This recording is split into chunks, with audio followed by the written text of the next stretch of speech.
कैसे हैं आप लोग? एक बार वापस से आपका स्वागत है मेरे चैनल में। आज हम बात करेंगे राजस्थान हिस्ट्री का एक टॉपिक है, जिसके अंतर्गत हम राजस्थान के स्वतंत्रता सेनानी हैं, उनके बारे में बात कर रहे थे। आज के हमारे स्वतंत्रता सेनानी है केसरी सिंह बारट।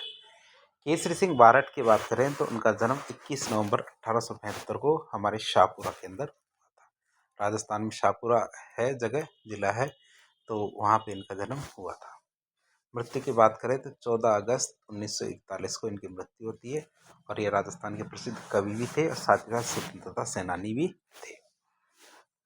बात करें उनकी तो उनको बांग्ला, मराठी और गुजराती जैसी भाषाओं का ज्ञान था। वे इतिहास, दर्शन, मनोविज्ञान, खगोल शास्त्र और ज्योतिष इस प्रकार के विषयों का अध्ययन करके उन्होंने प्रमाणित विद्वता हासिल कर रखी थी। बात करें इनकी तो केसरी जी के भाई जोरावर सिंह बारट और उनके बेटे प्रताप सिंह बारट, इन्होंने रास बिहारी बोस के साथ लॉर्ड हॉर्डिंग तृतीय की सवारी पर जो बम फेंकने का कार्य किया था, उसमें भाग लिया था। केसरी सिंह बारट के को किस लिए याद किया जाता है? उनका प्रसिद्ध चेतावनी रथ चुंगटिया नामक सोरठे के लिए याद किया जाता है, जिन्हें पढ़कर मेवाड़ के महाराणा अत्यधिक प्रभावित हुए और 1903 में जो लॉर्ड कर्जन ने दिल्ली दरबार लगाया था, उसमें शामिल नहीं होते हैं। केसरी सिंह बारट को इसके लिए खास याद किया जाता है। अब उनके बारे में डिटेल से देखते हैं। सबसे पहले जन्म की बात करें तो केसरी सिंह बारट का जन्म 21 नवंबर 1872 को, कब? 21 नवंबर 1872 को देवपुर रियासत जो हमारे शाहपुरा में पड़ती है, वहाँ पे हुआ था। इनके पिताजी का नाम कृष्ण सिंह बारट था। जब केसरी सिंह मात्र 1 महीने के थे तब उनकी माता का निधन हो गया था, इसलिए उनका लालन पालन किसने किया? उनकी दादी माँ ने। अब उनकी शिक्षा की बात करें तो केसरी सिंह जी की शिक्षा उदयपुर में हुई थी। उन्होंने बांग्ला, मराठी, गुजराती जैसी भाषाओं का अध्ययन किया और इनके अंदर उन्होंने इतिहास, दर्शन, मनोविज्ञान, खगोल विज्ञान, ज्योतिष जैसे अध्ययन किए। डिंगल और पिंगल भाषा की काव्य सर्जना तो उनके जन्मजात चारण संस्कारों में शामिल थे, अर्थात वो डिंगल और पिंगल दोनों काव्य सर्जना कर सकते थे। बनारस से गोपीनाथ जी नामक पंडित को बुलाया गया, उन्हें संस्कृत शिक्षा भी दिलवाई गई, अर्थात उन्हें संस्कृत के अंदर पारंगत किया गया।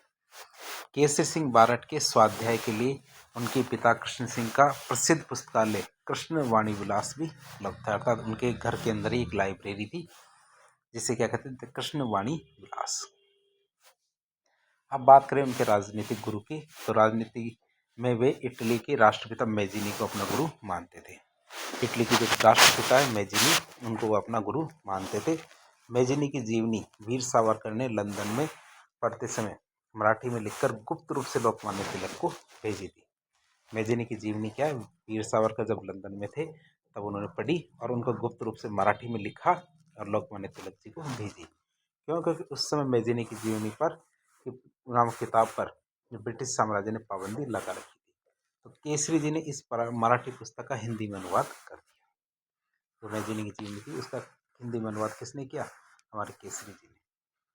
अब उन्हें भाई और पुत्र की बात करें, उनकी शहादत की बात करें, केसरी सिंह बारट की जब ये सूचना मिलती कि रास बिहारी बोस भारत में सशस्त्र क्रांति की योजना बना रहे, तो राजस्थान में क्रांति का कार्य उन्होंने संभाला और अपने भाई जोरावर सिंह और पुत्र प्रताप सिंह और उनके जो जमाता थे रास बिहारी बोस के पास भेजा।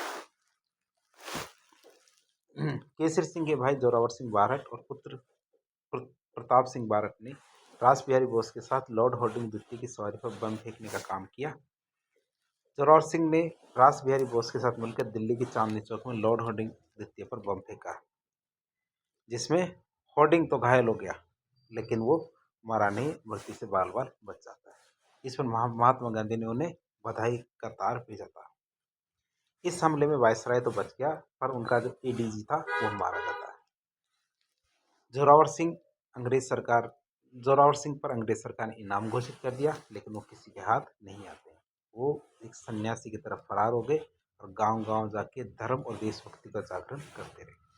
जो उनके भाई थे, अंग्रेजों से चिपने के दौरान उन्हें भारी निमोनिया हो गया और इलाज न कराने के कारण 1939 में कोटा में उनके भाई जो जोरावर सिंह जी थे वो शहीद हो जाते, क्योंकि उनको इलाज नहीं मिल पाता समय पर। अब बात करते हैं उनके पुत्र की। पुत्र उनके केसरी जी के पुत्र थे प्रताप सिंह बारट। 1917 में बनारस षड्यंत्र अभियोग में उन्हें पकड़ा गया उन्हें 5 साल के लिए बरेली की केंद्रीय जेल में बंद कर दिया गया। जेल में उनको भयानक यातनाएं दी गई, बहुत सारे प्रलोभन दिए गए। उनसे कहा गया कि यदि वो पूरे कार्य का भेद बता दे तो उनके पिता को जेल से मुक्त कर देंगे, उनकी जागीर लौटा देंगे, उनके चाचा पे लगा हुआ वारंट हटा देंगे। लेकिन वीर प्रताप ने अपने जो क्रांतिकारी साथियों के बारे में कुछ भी नहीं बताया। उन्होंने मरना ही स्वीकार कर लिया, पर राष्ट्र के साथ गद्दारी नहीं की। जब उनकी माँ की दशा के बारे में उनको बताया तो वीर प्रताप ने ये कहा कि ये लाइन सबसे ज़्यादा प्रसिद्ध लाइन थी कि मेरी माँ रोती है तो रोने दो। मैं अपनी माँ को हंसाने के लिए हजारों माताओं को नहीं रुलाना चाहता। तो ये एक बार परीक्षा में पूछा गया सवाल था कि ये लाइन किसने कही, कब कही और क्यों कही। तो हमारे वीर प्रताप ने कहे, प्रताप सिंह बारट ने कही थी, मेरी माँ रोती है तो रोने दो। मैं अपनी माँ को हंसाने के लिए हजारों माताओं को नहीं रुलाना चाहता। अंत में अंग्रेज सरकार की जो अमानुषिक जो यातनाएं थी उनको सहन करते हुए 22 वर्ष की उम्र में सर प्रताप सिंह बारट थे, ये शहीद हो जाते हैं। कब? 27 मई 1918 को। केवल 22 वर्ष की उम्र में वो शहीद हो जाते हैं। अब बात करते हैं केसरी सिंह की जो चेतावनी का चुंगठिया की। तो वर्ष 1903 में लॉर्ड कर्जन के द्वारा आयोजित जो दिल्ली दरबार है उनमें सभी राजाओं के साथ साथ मेवाड़ के महाराजा को भी बुलाया गया था।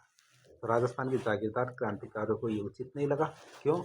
क्योंकि जो मेवाड़ के महाराणा वहाँ जा रहे थे और उनको रोकने के लिए शेखावटी के मलसीसर के ठाकुर भूर सिंह ने ठाकुर करण सिंह जोबनेर और राव गोपाल सिंह खरवा के साथ मिलकर महाराणा फतेह सिंह को दिल्ली जाने से रोकने की जिम्मेदारी किसको दी? कवि केसरी सिंह बारट को। उन्हें कहा कि ये जो हमारे फतेह सिंह जी है ये दिल्ली नहीं जानी चाहिए। केसरी सिंह ने चेतावनी चुंगठिया नामक सोटे लिखे, जिन्हें पढ़कर महाराणा इतने ज़्यादा प्रभावित हुए कि उन्होंने दिल्ली दरबार जाने का निश्चय नहीं किया और अंत में दिल्ली जाने वाले समारोह में शामिल नहीं होते। अब बात करते हैं उनके स्वतंत्रता सेनानी के रूप में। 19वीं शताब्दी के प्रथम दशक में ही युवा केसरी सिंह का पक्का विश्वास था कि आज़ादी सशस्त्र क्रांति से ही हो पाएगी।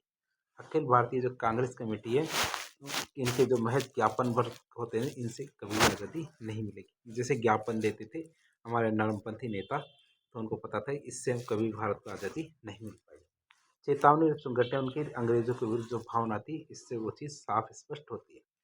1910 में उन्होंने आमेर में वीर भारत सभा की स्थापना की और सशस्त्र क्रांति की तैयारी के लिए पहले विश्व युद्ध के प्रारंभ से ही वे इस काम में जुट गए। अपने 2 रिवॉल्वर क्रांतिकारियों को दिए और कारतूस का एक पार्सल बनारस के जो क्रांतिकारियों को भेजा और रियासती और ब्रिटेन सेना के अंग्रेजों से संपर्क किया। एक गोपनीय रिपोर्ट में देखें तो अंग्रेज सरकार ने कहा था कि केसरी सिंह राजपूत रेजिमेंट से संपर्क करना चाह रहे हैं। उनका संपर्क बंगाल के विप्लव दल से भी था। बंगाल में एक विप्लव दल था, उससे भी उनका जोड़ा जाता है। महर्षि अरविंद से बहुत पहले 1903 में वो मिल चुके थे। महान क्रांतिकारी रास बिहारी बोस और सचिंद्र नाथ सान्याल, गदर पार्टी के जो लाला हथियाल है, दिल्ली के क्रांतिकारी मास्टर अमित चंद और जो हमारे अवध बिहारी बोस है, इनसे इनके संबंध घनिष्ठ थे। ब्रिटिश सरकार की जो गुप्तचर रिपोर्ट है उनमें राजपूताना में विप्लव फैलाने के लिए केसरी सिंह बारट और अर्जुन राव सेठी को वैसे भी जिम्मेदार माना गया था। अब बात करते हैं उन पर राजद्रोह चलाया गया। राजद्रोह की बात करते केसरी सिंह बारट पर ब्रिटिश सरकार ने प्यारेलाल नाम के एक साधु की हत्या और अंग्रेज हुकूमत के खिलाफ बगावत, केंद्रीय सरकार का तख्ता पलट करने और ब्रिटिश सैनिकों की स्वामी भक्ति खंडित करने के षड्यंत्र के लिए संगीन आरोप लगाकर उन पर मुकदमा चलाया और उसकी जांच किससे कराई? और आर्मस्ट्रॉन्ग IPIG जो इंदौर के थे उनको सौंपी गई। इन्होंने 2 मार्च 1914 को शाहपुरा पहुंचे और वहाँ के राजा नाहर सिंह के सहयोग से केसरी सिंह को गिरफ्तार कर लिया। इस मुकदमे में एक स्पेशल जज थे, उन्होंने केसरी सिंह को 20 साल की सख्त कैद की सज़ा सुनाई और राजस्थान से दूर जो हजारीबाग सेंट्रल जेल है बिहार में, वहाँ उनको भेज दिया। जेल में उन्हें पहले चक्की पीसने का काम दिया गया, जहाँ दाल और अनाज के दानों के से क ख ग आदि अक्षर बनाकर अनपढ़ कैदियों को अक्षर ज्ञान देते थे वो, और अनाज के दानों से जमीन पर भारत का नक्शा बना के देश के जो कैदी है उनको देश के प्रांतों का ज्ञान भी कराते थे। तो इस तरह वो कभी भी पीछे नहीं हटे।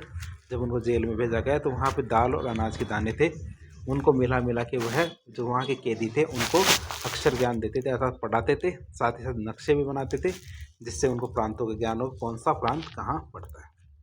फिर उनकी रिहाई की बात करें तो केसरी सिंह जी बारहट का नाम कितना प्रसिद्ध था इसका अंदाज़ा तो आप इसी से लगा सकते हैं कि उस समय के सबसे श्रेष्ठ नेता में लोकमान्य तिलक ने अमृतसर में हुए कांग्रेस अधिवेशन में केसरी सिंह को जेल से छुड़ाने का प्रस्ताव तक पास करवाया था।